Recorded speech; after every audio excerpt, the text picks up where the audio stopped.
mina ngokusebenza ngenza ukuthi ngingu-stage manager. uZimdola bayazi abantu ngimhlonipha kakhulu ngoba ngimhlonipha ngoba ukuthi udadewethu ngisho iy'ngane zakubo ziyazi indlela engimhlonipha ngayo, kwanaye uyazi indlela engimhlonipha ngayo mina.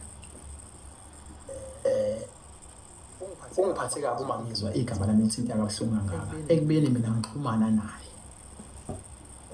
Ngenza ukuthi angiqali la. Umcimbi waqala kahle ngasebenza no-stage manager, ngakuhambisa ngokwesikhathi. Ngiyafisa ukuthi lo live lo-rekhode ngoba angifisi ukuthi abantu abanye abangekho la bangayizwa le nkulumo. Ngawuhambisa kahle umcimbi ngokwesikhathi. Ongangokuba mina ngangiphambili ngo-30 minutes, isikhathi ngangisigodlile ngisifake ephaketheni.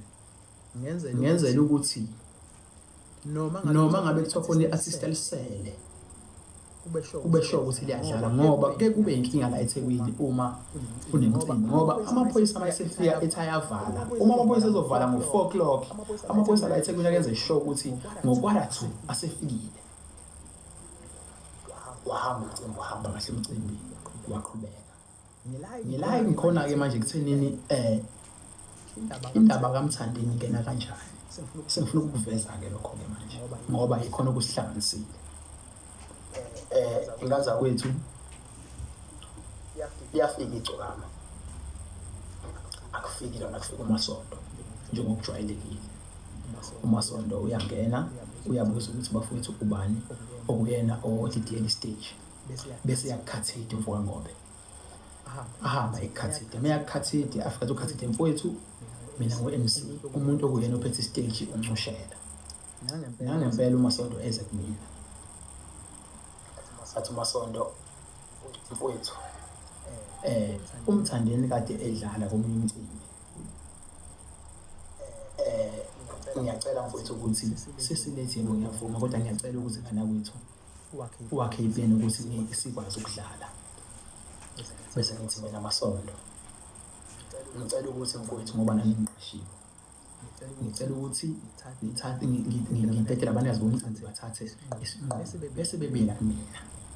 Uma bengabeli kumina bese ngisithathe isinqumo mina njengo-stage manager njengoba ngijwayele ukwenza. Okokuqala-ke ngingakaqhubeki la ngikhona kumaskandi ngenza kwesikhontefu samiyazi, not njengomaskandi kuma-event. Kuma-event umculi kuyenzeka aqashe imicimbini emithathu. Afike umculi eze kuthina njengo-stage manager athi bafowethu, njengoba ngila ejozini ngiqashiwe eGoli, ngicela ukuthi ningidlalise phambili ukuze ngikwazi ukuyosebenza kwenye indawo, ngoba uma sizokhuluma iqiniso ngenza kwethu imali enikezwa abantu abaculi akuyona imali enough kubona. Abaculi baney'ndleko ey'ningi. Angisho ukuthi ngikhulumela abaculi, angisimculi mina, kodwa awukwazi umuntu uma etholele enye itoho ukuthi angayi ukuyodlala. Awukwazi ungamnikezi indawo ukuthi akahambe ayozama enye imali ngoba njengoba siphile ngenza kwethu siphila nemindeni yethu. Yabo abanye abantu kubhekwe bona emakhaya.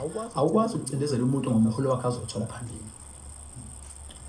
Bese ngithi ngiyacela-ke Masondo, sengiqhubeka yini, bese ngithi mina Masondo ngicela ukuthi-ke mfowethu bathathe isinqumo bona bese bebuyela kumina bese ngisho ukuthi nabathi bese ngiyangempela ngikhulume noHlongwane ngisho bese ngithi mina athi nawe Hlongwane, ngicela ukuthi bafowethu thina singasithathi isinqumo asithathwe yibona ngoba umcimbi wabo siqashiwe thina. Bese emva kwalokho uHlongwane ayekhona bese bona besithatha isinqumo bona bengasabuyela ku-stage manager okuyena bamnikeze inhliziyo yomcimbi. Ngaza kwethu uma ngu-stage manager okokuqala ukuthi umcimbi uhambe kahle ulele kumina, ukuthi abantu bajabule umcimbi ulele kumina. Mina ngenza kwethu kulele kwa-stage manager ngayifundiswa uSibu wayeshaya ubhasikidi abambiza ngomduna.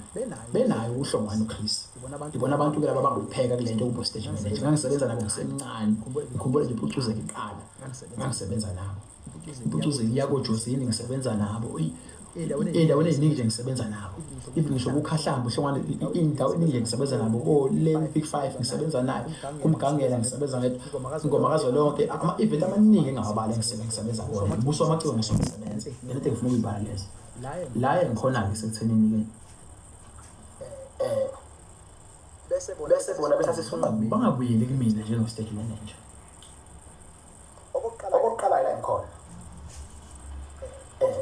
ukhosana bese kudlala umthandeni bese kudlala uJubu engicabanga ukuthi labantu bobathathu kuthiwa nama-guest kakusho njalo into enjalo ngingixolele ngaza ukuthi ngihlale emanekeni lento yesilungu bengayazi bacula bama-guest lawo bese kushintsha thiwa umthandeni uzodla uJumbu uzodlala emva kwakhosana bese ngibuza mina ukuthi umthandeni uyakwazi lokho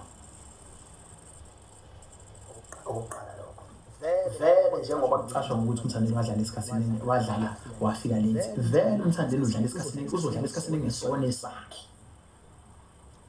lapho-ke ngifuna nizwe khona kahle uzodlala esikhathini sikaJumbu asakwazi kuba ne-excuse ukuthi umthandeni ufike late.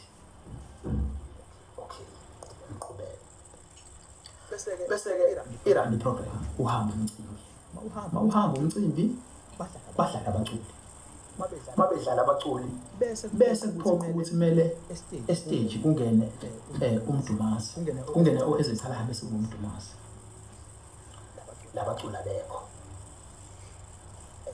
bayazi abahleli bemcimbi engithandayo abahleli bemcimbi bakhona la labo live no MC futhi bakhona bala ku live no stage manager abanye bakhona baku live nganza kwethu ukhothe ngifisa niyasiza thina so stage manager usuke kulele kuthini ukuthi mina njengabalandeli ngijabule ukathi umfokahlongwane mayikhuluma ngelilanga athi ushela ngicela nenze sure ukuthi umcimbi manje uphethe awuthi umcimbi uhamba uthi umcimbi awusuke njengebhanoyi ngenxa ukuthi umcimbi bethi mawusuka uyaphezulu ungathi umcimbi uphinde ushone phansi ngoba abantu bazoze babone ukuthi la kudlalwa ngathi shoes sizela abantu kumele senze sure ukuthi ngasonke isikhathi bahappy bese bengatholakala abaculi lapha ngokwesikhathi vele sesishayile vele sesiphambili isikhathi kakhulu akekho umculo ongathi u-eli bese ngithi mina bese ngihlela ngezansi ngiyobheka umdumazi nezicala abantu laba engibahlonipha kakhulu ngokwezinga lomculo wabo mangithi ngiyababheka bekho okay bese ngithi mina Masondo ithini into esithi Masondo mfowethu bathe bazobuyela kuthina bangapha nesinqumo bese ngiyathatha ucingo lwami ephaketheni ngifone nge-airtime yami ngifonele uZimdola ngimfonele kathathu mangimfonela kathathu angangibamba ucingo lami bese ngibiza uMashuDula beno-kiss before umuntu wayezongena emva kwami kuwumkhalamfazi bese ngithi mina ngenza kwethu ngifuna nibe wofakazi balento ukuthi imina othatha isinqumo kiss before uMashuDula khalamfazi bafowethu abaculi kumele bangena bekho kune-artist eli-ready stage ese-backstage li-ready li-artist angikhuluma ngomuntu usazogqoka bafowethu ngoba imvula iyanetha abantu balinde abaculi ngicela ukulifaka yes bona phela vele ukiss before bemashutamele bezwe ngami njengo-stage manager kumele ngibatshele nangempela bamfaka wadlala uthe mayesedlala kwase kuqhamuka uZimdola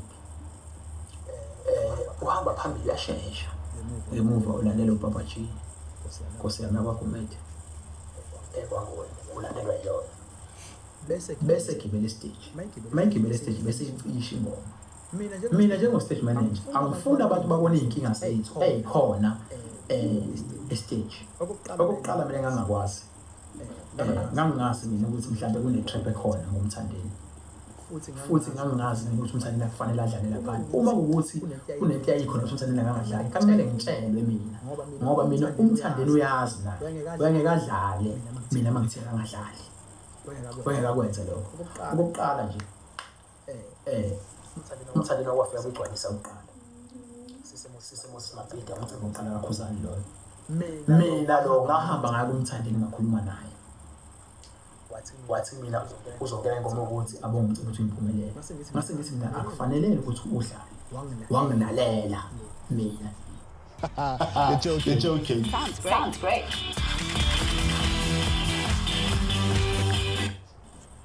Yes. Wasuka noma-ke kukhona okwenzeka kodwa yena wakwazi ukungilalela sengikhuluma naye. Ongakuba ngaze ngakhuza abafowethu beza kuyena ngabakhuza mina ngakhuluma naye eceleni wahamba futhi walalela wahamba. Okunye ngifisa futhi understand ngaza kwethu uma thina singo-stage manager lapha estage okokuqala imini osuke control ukuthi kwenzeka noma ngabe yini ekusuke kumele yenzeke ngokohlelo. Angene kuze mina afika acishe ingoma bese mina ngihamba ngiya kumthandeni ufike ngimhlebela ngemuva bese ngithi mina mfowethu ngiyacela ukuthi ngenzeke into eyinkinga ngicela ukuthi njengamanje uqede inkulumo eqedwe ungabusaqedi bese umshofo mina bese ngibiza njengoba ningibona ngime eceleni ngikhuluma nomshofo bese ngibiza umshofo athi kodwa ngiyacela usale somlinde sale seqeda bese ngiqeda bese ngimkhipha kahle uze usefikile ukuhlutha umbhobho lesabeshisa umbhobho bese ngingena phakathi kwami ngikhuluma ngevidiyo ngingena phakathi kwami ngoba angifuni abantu labana balapha babone inkinga thina esinazo abantu okokuqala babeze emcimbini basuke bezojabula inkinga esinazo thina sikwazi ukuyiveza yabo bese ngithi ngimphusha ngapha kwami esiwanga bese sithi yena ngiyaxolisa kodwa ngiyabonga ithuba bese hamba lapho udadewethu bese banenkulumo abanayo esembhobheni. Mina ngesikhathi ngisuka ngibona ukuthi uZimiphi nganza kwethu mina uZimdola ngihlonipha kakhulu naye la ekhona ngisho uyakwazi lokho ngiyamhlonipha angigcina ngokumhlonipha ngiyalazi izinga lakhe ukuthi yena ubani empilweni ngiyamazi ukuthi ukuphi. Okungiphatha kabi ukuthi uma abantu bakithi bela bekhona ngathi singabantu bengasihloniphi thina ikhona lento esiyoyenza thina iphumelele. Okokuqala mangantshela nje mina uZimiphi indlela engimhlonipha ngayo ukuleveli yoma uZimdola okokuqala ngokwenkolo mina naye sanganazaretha angikwazi ukuthi ngamhloniphi okokuqala nje lokho. uZimiphi uganile unkosikazi womuntu okokuqala ngikwazi ngamhloniphi ongakuba noma yena engakwenza lokho akwenzayo mina ngikwazi ukumhlonipha yena ngoba yena unkosikazi womuntu noma yena engayenza lento ayenza kumina. Ongakuba mengantshela iqiniso mina uZimiphi emsakazweni ngimbuzile ngomsombuluko ngathi mina uyamtha lapho uZimiphi mina wathi mina wena msulu kanyoko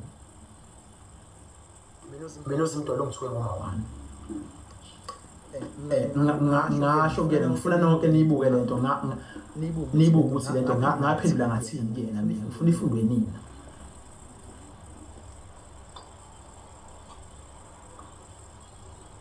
Now ngifuna niyibuke lento wathi mina umsuku kanyoko ngathi mina kuyena akulungile dadewethu kodwa ngelinye ilanga uyolizwa iqiniso ukuthi lithini ngoba njengamanje awukafuni ukuzwa elami isayidi kodwa le nhlamba ayingifanele mina njengoba ngazi ukuthi mina ngumfowenu. Igama lelo wenganisho kuyena angaze ngimphendule ngenhlamba mina ongakuba mina namanje ngisamhlonipha kodwa yena uma ekhombisa ungangihloniphi angazi yini edala mina okokuqala laphana uma ukuthi uZimiphi yena wayenenkinga nomthandi ngamela ngitshele mina ukuthi ngihlele angithandi umthandi ladlala emcimbini wami.